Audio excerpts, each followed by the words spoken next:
When I finally got brave enough to go to a writer's conference, I understood then the difference between asking people who cared about you to read what you had written on the back of an envelope or in your computer and print it out versus a professional who would say within 20 seconds, like, wow, this is not good.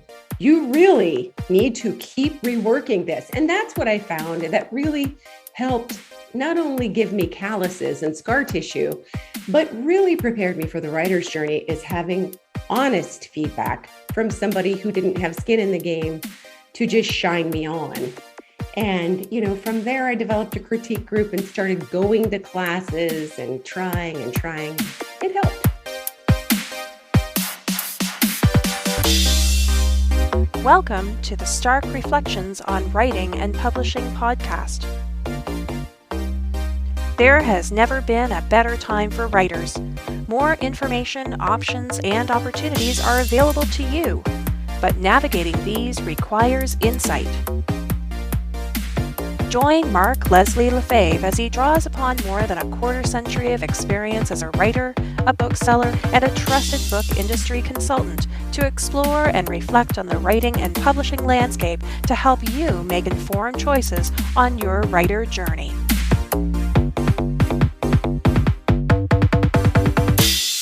Hello, Reflectives, and welcome to episode 253 of the Stark Reflections podcast. This is your host, Mark Leslie Lefebvre. In today's episode, I have an interview with Lizbeth Meredith, who's an award-winning author, a speaker, and an online teacher living in Chattanooga, Tennessee. Her memoir has been adapted as Stolen by Their Father for Lifetime television and was released earlier this year. We talk about that movie adaptation, the writing of the book, and so much more. And that's coming up later in this episode. But first, here's a word about this episode's sponsor. This episode is sponsored by Findaway Voices. Did you know that June is audiobook month? Why don't you invest in your audiobook career this audiobook month by tuning in and learning from a bunch of brilliant authors from multiple genres who will be participating in a free webinar series over the course of June 2022, and it's all designed to help you gain valuable insights on building an author platform from book to business. Even if you're not ready to make audiobooks yet, why not learn in advance? And this is great free learning, because during June Audiobook Month, Findaway Voices and Drafted Digital are interviewing 6 successful independent authors that publish in all 3 formats, in audio and ebook and in print. Each of the authors will discuss their craft, their newest published work, and their secrets to successfully running an author business so you can translate that into yours. The authors will be talking live, and then there'll be a Q&A at the end of their events. Now, there's a link in the show notes over here at starkreflections.ca for this episode to register in advance so you can watch live and ask your questions live. Or, if you're listening to this after June 2022, the link will take you to a recorded replay of the chat. So, if you're looking for advice and tips and support and everything related to your audiobook career, you can check out Findaway Voices, and you can check them out over at starkreflections.ca/Findaway. I'm going to try and cut to the chase in the introduction and skip personal update stuff. I'll get caught up on that in the next episode, as well as comments. But I do want to say a huge thank you to all the folks who support this podcast over on Patreon. And just a reminder to my awesome patrons that I've got 3 reflective hangouts this month. I've got one on Friday, June 10th at 1 p.m. Eastern. The next reflective hangout is going to be on, as I scroll through my calendar to see where I have them, the next reflective hangout is going to be Wednesday, June 15th at 8 p.m. Eastern. And then the last reflective hangout is going to be, where is this? This one's earlier in the day. This one is on June 26th at 10 a.m. This is a chance for you to hang out and chat with patrons.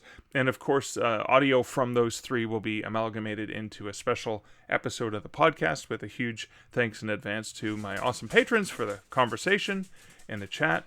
And I don't know if you just heard, but all the animals just ran out of the house because Liz got home from work. But I'm just going to leave that in there because why not? Just going to keep pushing forward, shall we? But thank you to my patrons.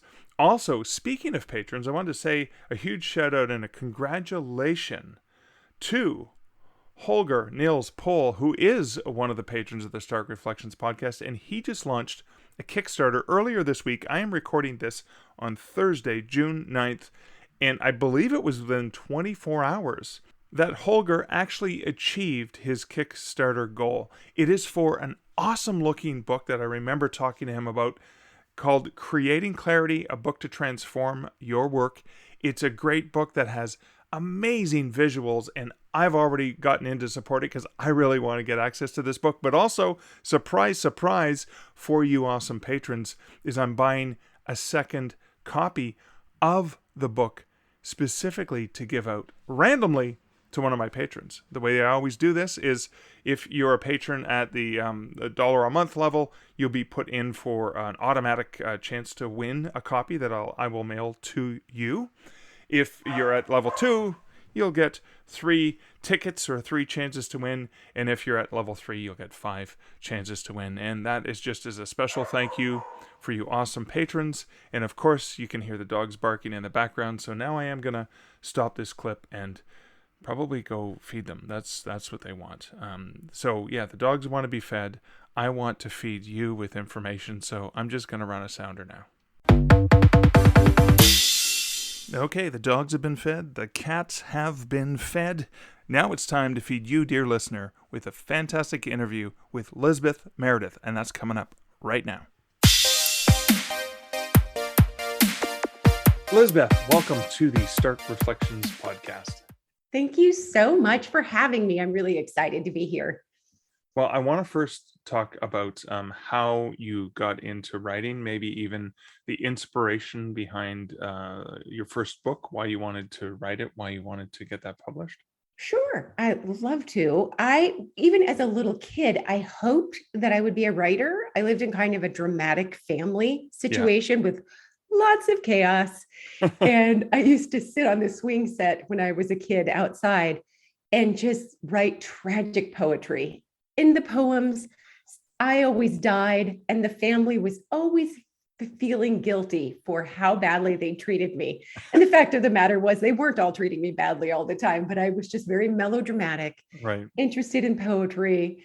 And it really helped growing up in a kind of a sketchy situation to think of my life as a story and have some removal from feeling things as they were occurring. And so I really did think of myself as a storyteller, and then it faded away as life got more complicated. Wow. Is it possible that the poetry was kind of like journaling? Diary? Yes, it probably was. Yes, with little pictures on it. It was. And like I said, very dramatic, very self-centered, and always someone felt so bad for what had happened. Right, of course, yes. They'll miss me when I'm gone. That's right. Did any of that early poetry, did any remnants from that writing, did any of that survive into your later writing? It did not. There's less angst, a lot less angst. Yeah, it's a lot less angsty. I'm not that angsty of a person in general now. Yeah. So by the time that I was ready to publish my memoir, I had been writing it for 20 years. Really? And had developmentally gone from the place of being someone who was young in their 30s with their fist clenched, thinking, I'll really get even with anybody who hurt me throughout this process. Right. And, reached my 40s in which I was more tired, but a little smarter. And by the time I hit my 50s, I was like, I'm so lucky to still be alive. And this book might come out now. So, I understood a lot more of the world because I chose to work in fields where people had life so much harder than I could ever have imagined. And so working as a domestic violence survivor advocate to then a child abuse investigator, and then later 20 years in probation, really, I saw people who survived the unthinkable. And so I knew by the time I published it, mine had some beautiful bones to it, but it's one of millions of stories of survival and resilience. So let's talk about Pieces of Me. You said that was 20 years in the making. Can you talk a little bit about what that book is and obviously in your experience Sure, it living is. and writing it. Absolutely. I mean, the book at the final iteration is really my story looking over 2 years that my children were abducted against court order by their non-custodial father and taken out of country. But it harkens back to my own childhood of being a kidnapped child and never having the feeling that I knew who I was, that I knew what my worth was, and that feeling that I think a lot of us writers have of not belonging, never belonging in my Really? family or other places. And so by the time the book came out in my 50s, it really was as much of a tribute to so many people. Maybe I didn't have family in my corner when things went really badly in my marriage, but I absolutely had amazing coworkers, community, friends, and strangers, even in the country of Greece where my children were, people who just jumped up to say, "What can I do? This is terrible. How can we help?" And it's that reminder that really with community, there's not a lot we can't do. And I find that to be true in the writer's journey as well. We need community to survive the highs and the lows and the lows and the lows of, that feeling of insecurity as authors, as writers. So, by the time the book came out 20 years later, it was a book of balance and not of spite. It Right. was a book of joy as much as it was of deep sorrow.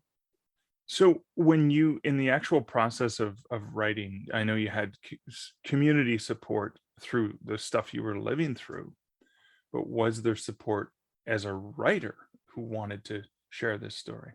Yes, I mean, there absolutely was when I got brave enough to tell people. And I think, I was a journalism undergraduate major and I thought I knew how to write, and I really, really, really did not. So the first times I asked people if they would look over my little bits of my book, they're like, this doesn't have to be published. That kind of 3 octaves higher, like, you wouldn't kill anyone if you didn't write this. so, so there was that when I reached out to people that I knew. But, there were other people in my ear just saying, "Hey, this was a pretty spectacular story and it could probably help people. It needs to be shared." It was largely about the unintended consequences of leaving domestic abuse. And Right. unfortunately, that's still such a common thing in the world, not just in my country or yours. So, when I finally got brave enough to go to a writer's conference, I understood then the difference between asking people who cared about you to read what you had written on the back of an envelope or in your computer and print it out versus a professional who would say within 20 seconds, like, "Wow, this is not good. You really need to keep reworking this." And that's Right. what I found that really helped not only give me calluses and scar tissue, but really prepared me for the writer's journey is having honest feedback from somebody who didn't have skin in the game to Right. just shine me on. And, from there, I developed a critique group and started going to classes and trying and trying, and it helped. Oh, good stuff. So when the manuscript was finished, when you were satisfied with what you had, how did you decide the path for publishing this book? Well, I, like so many people, wanted to be traditionally published. And this was, of course, back in the day. This was a while ago. So I had made great efforts far before my book was ready to be published, querying to get agents. And sometimes they did write back and say, "Hey, I'd like to see your first pages," or maybe the whole manuscript. On a good day, it was the whole manuscript. Yeah. And often they changed addresses and like blocked me on social media. Just kidding. But kind of like that. I was sort of ghosted a lot. And occasionally I'd get feedback. But when I finally knew that it was good enough and it had been edited and re-edited and gone through, I mean, it obviously took ages because I had mentioned it was 20 years in the making. When I knew that it was as good as I could make it, I took it to one final conference and had an agent look at the early pages. And he Yeah. was so kind. And he just said, "I could not make this one bit better. I loved the opening pages, and nobody I know in the world would want to buy it." So I couldn't possibly have you, as a client. It's too expensive. And Right. by the time, of course, 20 years in the making, by the time that I'd reached that point where it was decent, the world of publishing had changed so much that if I wasn't a Kardashian, hey, nobody really cared. Nobody Right. cared. It wasn't a president's wife or a president. Who cares about another sad story? Wow. Wow. So where did you go? What did you do? I thought about self-publishing, which by the time I was really, really ready, 2014, 2015, I still wasn't very well versed in it. Mm-hmm. I didn't know how to get a good book cover, how to do the metadata, or all of the things that you need to be somewhat successful. So I went ahead and pursued a different route, which was through hybrid publishing. I went through She Writes Press, which is curated, but they have editors that, again, had to work still really hard with the manuscript that I gave them. Still harder, still not ready, and help with the things that I didn't know about, like getting keywords, like getting the just right author bio, all those things. So I signed a contract with them. And that meant that they would get my book into libraries and, it could be available in any kind of bookstore, universities, all of that. However, it also meant that if I was going to get hard copies, I was going to need to upfront the cash. Right. Oh, wow. So you decided to take that route? You had to probably save up some money in order to be able to afford that? Exactly. And for the public relations part, this is why I'm a little bit passionate about book marketing, but for the PR part, I took out a loan. But yes, I had to save money, use some savings. I had a relative who passed away, and at that time had also left a bit of money. And well, for me, it seemed like an amazing amount of money, but all of those things. I had been the single sole supporting mom of my kids. So I wasn't exactly sitting on a stockpile of cash, but I felt that it was a worthwhile process. And I think the important thing was I understood that I was ready to greenlight my dream and to get the word out there. Okay. So I did that. And I wrote a couple of grants also, just so you know, and I want writers and authors to remember there are grants. They may be small, but there are grants that can help offset our costs of, let's say, doing our own book tour or this kind of thing. So something to keep in mind. Excellent. And how did you find out about the grants? Are they sort of state, provincial? Like where are they usually listed? Everything I know in life is from Google, just about. So I literally Googled, I mean, seriously. So I literally Googled writers grants.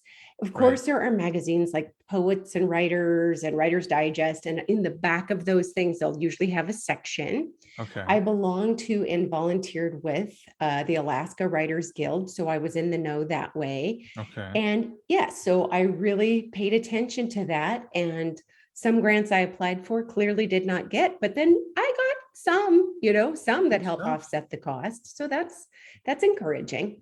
And if you don't apply, you definitely don't get. Definitely don't get it. And the thing about the journey of writing is, when you're writing for a grant, you're not just asking for money with your hand out. You're learning to pitch, which even if you get rejected, you're going to need that skill all the book's life.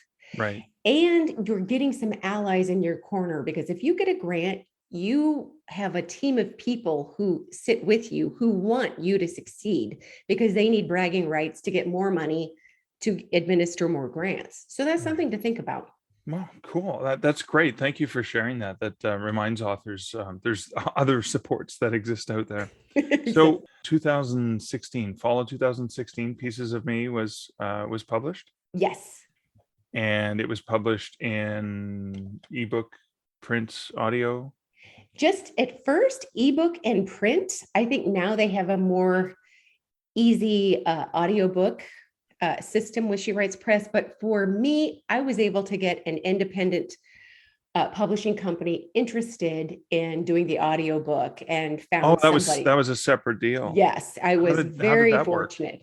So because I did there was some momentum that came when the book finally came out. Right. One thing that was fortunate was I lived in Alaska, and because my life was so crappy, a lot of it had been documented in the news when the worst of it was going down. So the news covered and released some old footage, right, when the book first came out, because it was something that affected a lot of Alaskans in 1994. So because of that, this other publishing company became interested in doing the audiobook. And again, it was at my local Writers Guild where I met someone from that publishing company who said, "Hey, I've heard about your book and I would really like to be the narrator if Wow. you're interested." And I had already tried to go through ACX, a Yeah. disaster that I wrote an essay on. It's a Right. great program, ACX, for people who want to get their audiobooks out through Audible if it's what they want to do. I just did not know how to be the boss of that project. Right. So I did a poor job on that. And so I was able to get out of that and get Vibrance Press interested in doing audiobook. And I am so grateful for that. Wow. And then, so, I mean, you've got hundreds of reviews for this book. You also have, well, I was going to say 5 awards. You have at least 3 awards and some shortlists, some nominees. Like you've got all the medals Thank you. as well. But then on top of that, an adaptation. That was So exciting. it was optioned. Tell us about what is it? What was that? And how did that come about? I was very, very, very fortunate. I did, in fact, because I got real feisty when my book first came out, and I was in quite a bit of debt because my book came out and I had borrowed money to do the PR. Right. And I forgot. And, something to think about. PR can be a great thing, but those are short contracts. Right. Excuse me. Those are very short lived contracts. So I knew that I was going to be stubborn and keep marketing my book. And honestly, I was crazy to get to at least make good on that investment. And eventually what happened was, books don't, we know that reviews from customers don't sell books. We know that a book award may be useless, all of those things. But these things did help make the book findable. Because when people leave reviews for your book, your customers, most important reviews of all, really, a lot of times there are certain repeated words that become part of the keyword search. So while I was on a solo trip to South America one day, I was all by myself and lost as ever, staying in a youth hostel in my Right. 50s because I defined what youth meant to hostels. I was that creepy woman that was there. And anyway, I got a message on my phone on an email saying, "Hey, has your book been optioned to be a movie yet?" And I thought, because sometimes authors get a lot of spam. We just do. We get a lot of people out there who are making promises or trying to get on our Facebook. And I frankly have found it to be exhausting sometimes. So I thought, well, that's what this is. This is just one more of those ridiculous things from some company that doesn't exist. So I was pretty hesitant about it, but I talked to another author and we did some searching while I was on that trip. And Right. lo and behold, it was a legitimate company out of Canada, a production company called Cineflex. And for a nobody author, and really, I'm an unagented, hybrid published author, to get that was exciting in itself. I was Right. really like, oh, thanks, thanks for showing it some interest. It took 2 years of back and forth via email and meetings with the publisher that I was in contract with. She Writes Press, am published by, to finally get an option going. I mean, it took a lot of back and forth because there's a lot going on for the publisher, for the production company. Right. They have to make sure that they could find somebody to fund it, that they could, film this, that. Right. So lo and behold, they optioned it. And my assumption based on, at that point, I did some research to figure out what normally happens when a movie is optioned. And I tried to find other authors whose books had been optioned. And I only found one who would speak to me. Normally they sign a non-disclosure agreement and they can't talk about it. Right. So Yeah. I contacted this woman who was willing to break her NDA. And she, you leave her anonymous, but she just said of some things to be watchful for.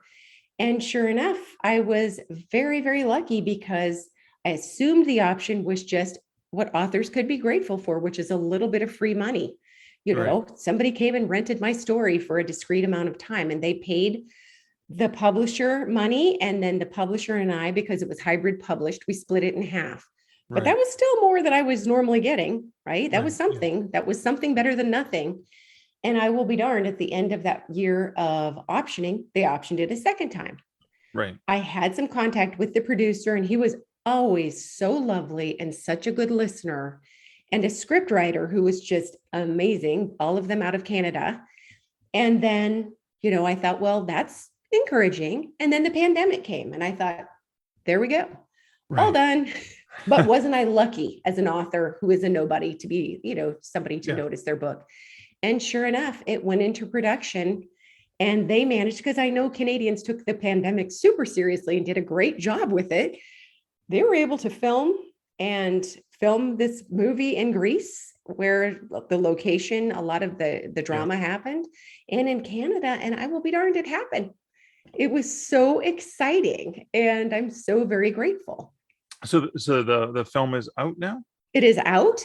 It is not titled after my book. There are so many things that authors think are a given that I've learned just are not. So many things. Okay. And one of the things there was a lawyer, a media lawyer, who helped negotiate some of the stuff. And she gave me a talking to when we first began this process. And she said, you need to be real careful of how involved you want to insist to be, because they're certainly not looking to you to write the screen. That's a different skill set.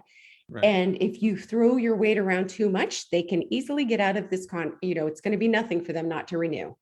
So, she really helped school me that I didn't get to choose, of course, the actors, but I loved who they chose. It's not an insult. I just, wasn't a part of that. Didn't choose the title, but if you've published a book, the book isn't really yours anyway. It's once the reader gets it, it's theirs. Once your publisher gets it, it's theirs in a sense. So I kind of had gone through that. So the movie is called Stolen by Their Father. Okay. And which is a little bit more prescriptive of what happened. Exactly. My book is called Pieces of Me, Rescuing My Kidnapped Daughters, is the subtitle.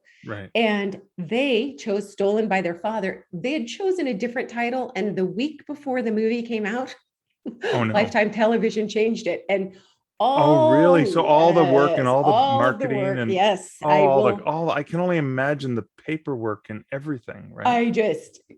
I felt so bad for the actors, and I learned so much through this process that you think things are going to happen in a certain way, whether it's in writing, whether it's in making an audiobook or hiring a narrator, or even in a movie situation, but life happens. And there was plenty of chaos that happened till the week before the movie came out. There were still things that we were straightening out.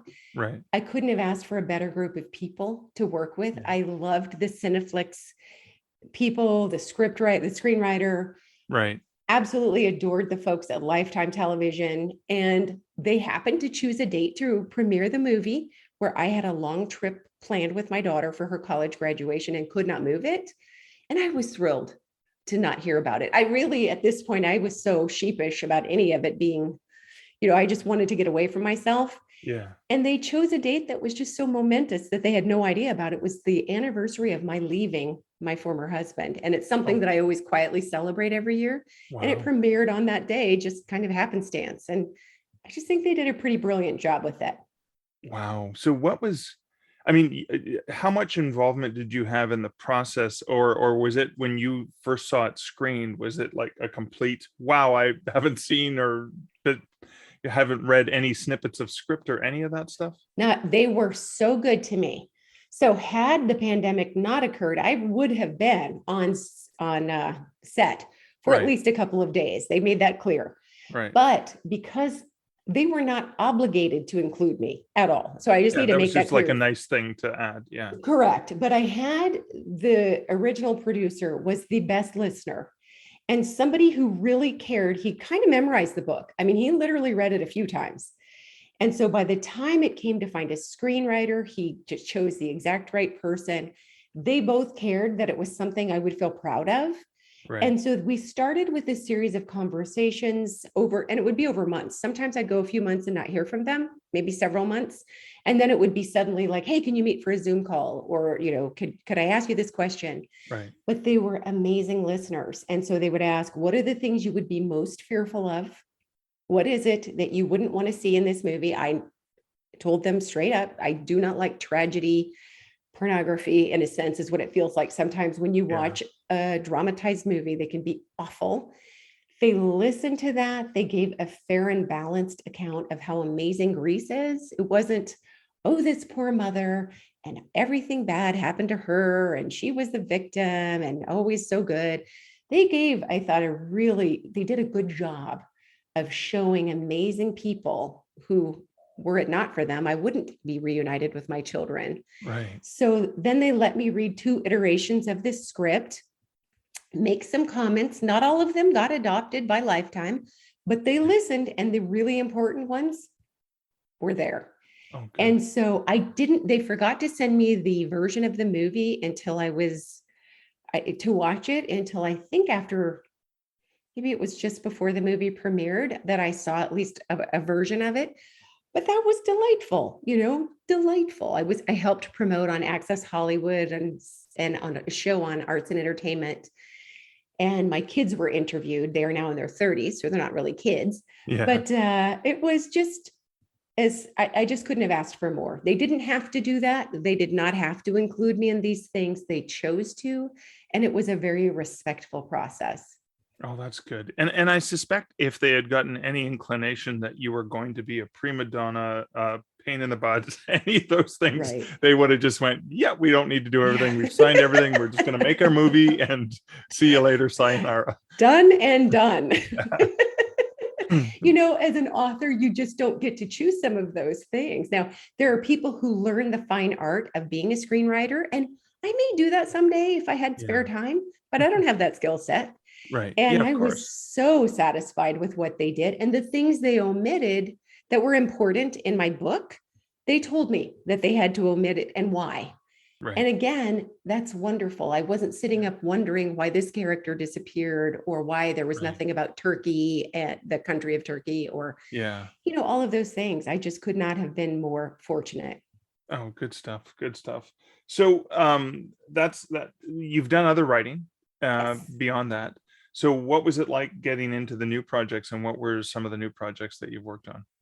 So writing, I didn't even know how to write an essay. By the time my book came out, I'd never published an essay before, just even a short story. Well, that's not true. I was in an anthology for solo women travelers and a couple of small blog posts, but I had to learn the art of writing essays. And if I had done that previously, my PR team would have succeeded better by me. They would have been real thankful.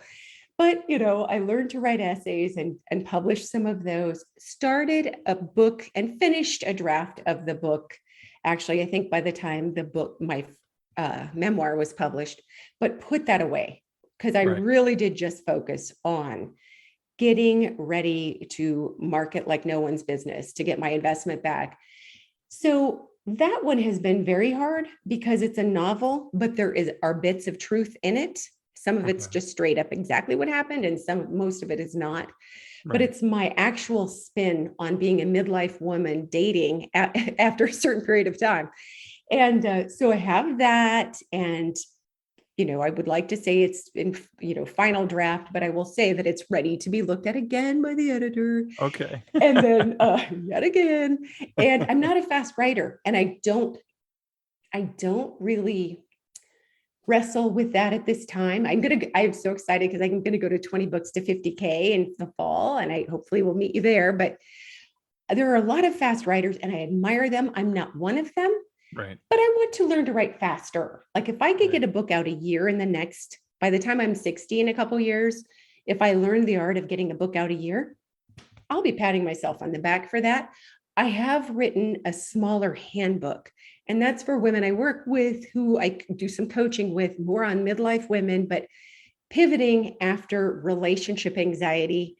A lot of us get to a certain point in our life, and whether it's a issue with our kids or old trauma that we've not unpacked, it's hard to really find fulfillment in what comes next when we've been schlepping around old stuff.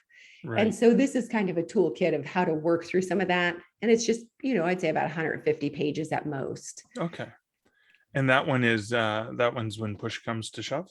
Well, that's different. Sorry. Oh, that's that a is different just, one. that's Oh, a very sorry. different one. Yes. That's a little bitty handbook that is Okay. on a response to domestic abuse, how to help Okay. when someone you love is being abused. Oh, okay. Yep. So that's for the people who want to support the people who've been abused. Yes, because okay. it is so frustrating. I feel and I hear, and of course I've had it in my own family too, now that I'm a survivor, but where you try to say the right thing, you try to do the right thing, someone is being terribly hurt emotionally, physically, or otherwise, Right. and you give it your all, and they don't look like they are doing the same. And that feeling of betrayal or fear or anxiety, that's a hard one to live with. So that's just a really little booklet. Right. Wow. And then if that's not enough, all of these projects that you have in the works, you have a podcast too. I do. I'm still learning the art of podcasting. I love your 78 episodes in and you're still learning. Yeah. Just today I learned something as I was editing. I'm like, wow.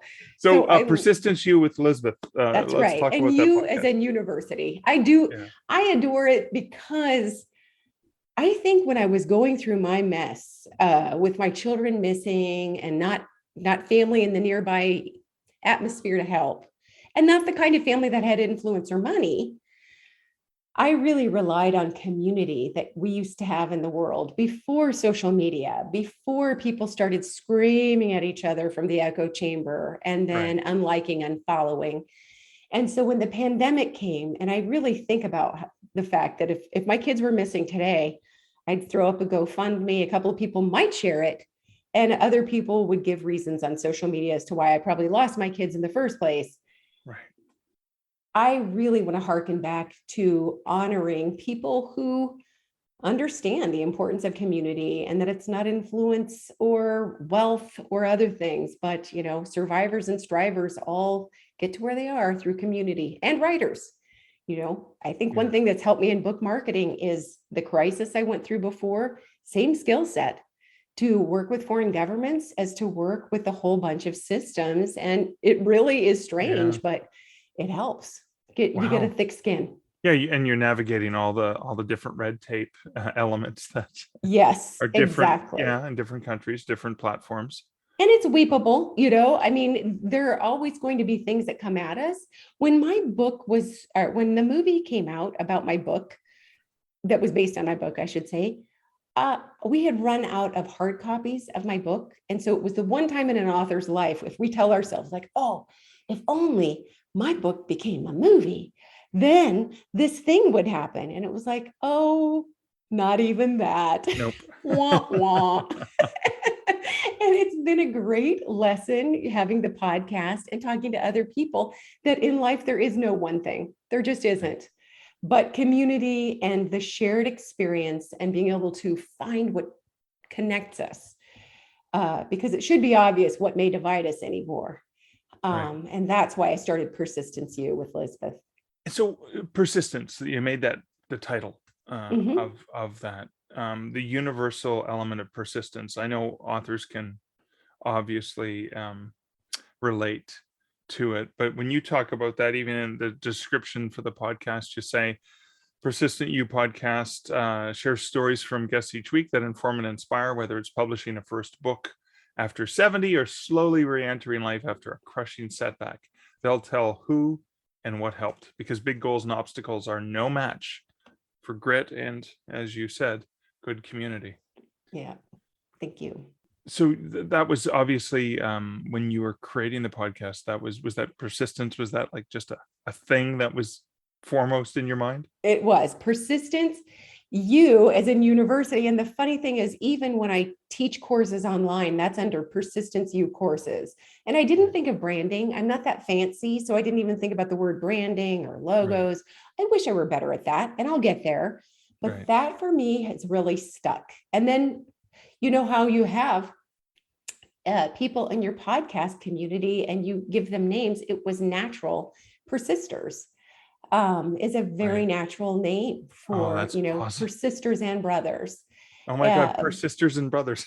Yep, exactly. So I kind of do love it. But Mark, I'm still learning the process. So I don't know how you do it. I love listening to Stark Reflections, but how a person gets those first words of the interview and then they have the whole thing and those words appear again, I still don't know that.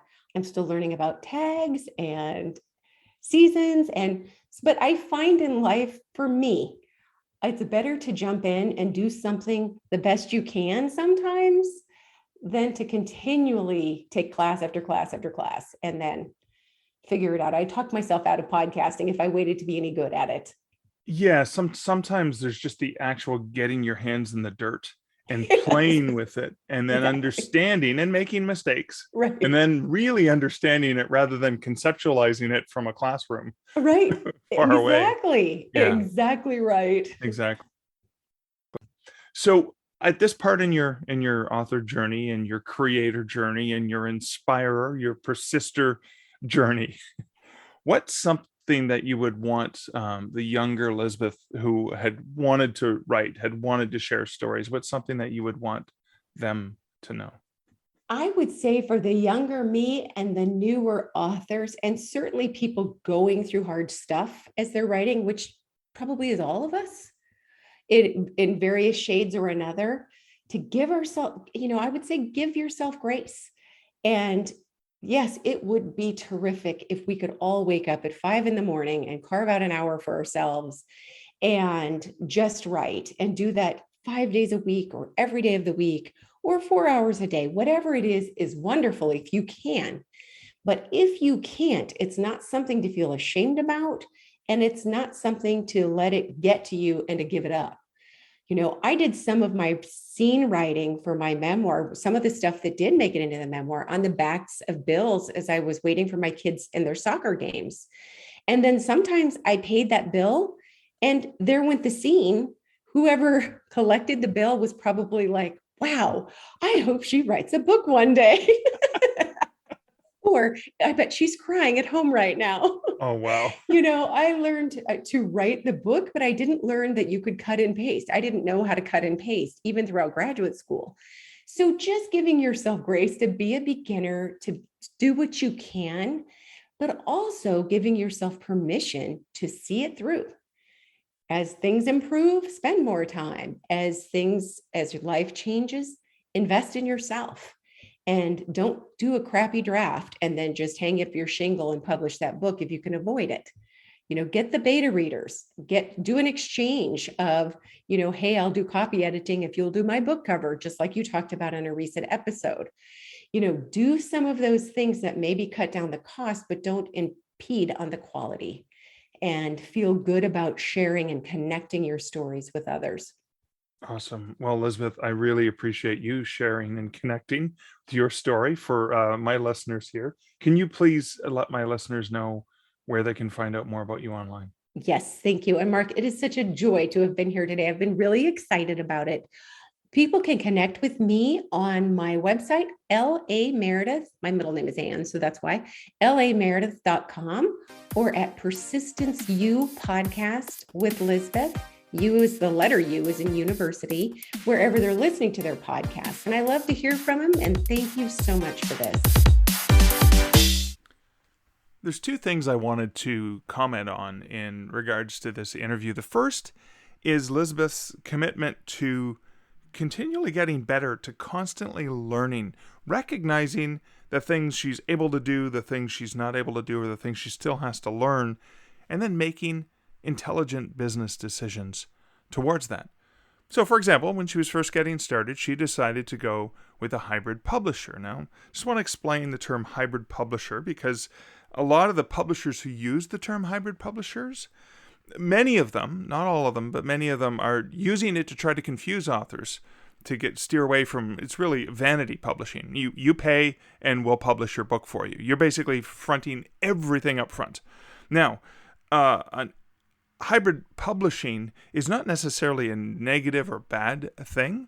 It is something that is worthwhile and useful, particularly for authors who don't want to have to go and find the editors and the designers and the distribution and all of the things that go along with publishing. That is a lot of work. I mean, it's a significant amount of work. So if you want to focus on the book and not have to figure out running your own business, a hybrid publisher may be a good solution. Now, you have to be very, very careful, because a lot of the outfits out there may provide that value for you, but they may overcharge you what you could get if you hired those professionals yourself. Yes, but they are saving you the labor and the time and the anxiety. So there's that benefit there.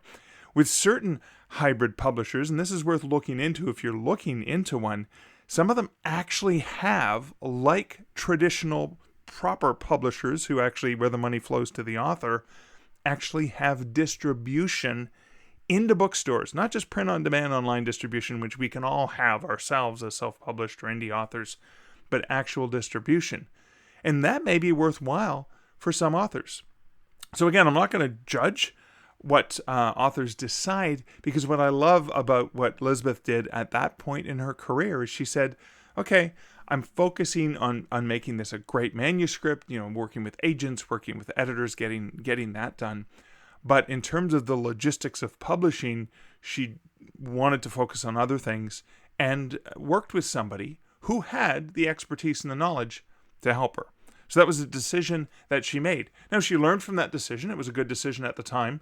It was, interesting, because even signing with the option that she had, the logistics were a little bit longer because there were more parties at play and negotiations and stuff like that. And of course, she had to split that 50-50 with her hybrid publisher.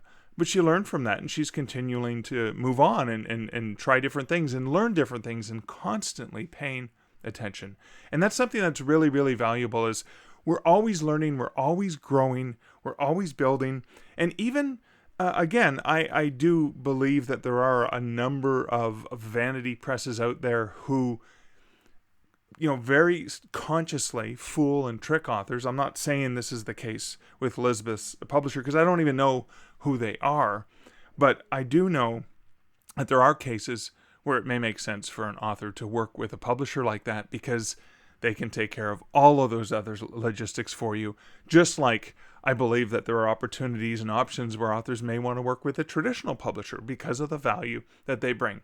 It's all about sitting back, taking a look at the business aspects and understanding where is the value in this expenditure. And that's what I was thinking about as I was reflecting on that part of the interview. The other thing I was reflecting on was Lizbeth was talking about community, and she talks about community in general with support and in your own life, but also community of authors. And that is so valuable. Obviously, I mean, you are part of the Stark Reflections community if you're listening to that. Even if I don't know who you are, or even if we've never interacted, we still feel part of a community. You're part of a community of listeners. We're all out there learning and reflecting and trying to grow as writers and people who work as business people in the writing and publishing industry. But there's the community of the conferences and the online communities and the groups that we interact with that are all so valuable to us. And I was introduced to Lizbeth from a friend of mine who I met through the writing community. Originally, we met at a conference in Austin. The very first conference we met at was the Smarter Artist Summit in Austin. We met again at another conference in California not too long afterwards, and we've become really good friends. And Julie's podcast, the Best Book Ever podcast, is an amazing podcast. She just celebrated her 100th episode. I love the podcast. It's one of my must-listen-to podcasts each week, even though, damn you, Julie, even though I always get books added to my to-read list, and I'm such a slow reader that I'm never going to get caught up. It's so many great reads I've gotten from listening to the podcast, so many fascinating interviews. And the thing is as a writer, you can learn from listening to people talk about why this is their favorite book, what resonates with them. Because when you're listening to what resonates with the reader, that can be fueling you for ideas. But just as importantly is this awesome podcast, which I want to recommend, I'm going to link to an interview on that podcast with Lizbeth, so you can find out what her favorite book, best book ever was. But I just love that community. So I listened to somebody on Julie's podcast, or Julie says, "Oh my God, I just chatted with someone. I've got to introduce you to them." And, Elizabeth and I were chatting, and I went, wow, there's some cool things you can share that I think my listeners will value from too. So that's one of the things I love about that sense of community. We can all engage, we can all hear something somewhere, we can all meet someone somewhere, and then we think of the friends we want to connect them to. And that's kind of what I try to do with this podcast, is I want to connect you with so many of the awesome people that I'm lucky enough to get to talk to. And that's part of the community. So thank you for being part of the Stark Reflections community. Thank you for being a listener. This is the end of this episode. This is the end of this reflection. If you like this podcast, please feel free to share it with your community. Feel free to share it with someone that you think would find value in these Stark Reflections. You can also, there's another community thing you can do. You can also leave a review on that podcatcher of your choosing. Yes, because that's all part of sharing with the community your love for something that you quite enjoy. And I love the fact that you're still listening to the podcast. So that's it, as I said. Until next week and next episode, this is Mark Leslie Lefebvre wishing you great writing and good Stark Reflections. Thank you for listening to the Stark Reflections podcast. You can find show notes for each episode at starkreflections.ca.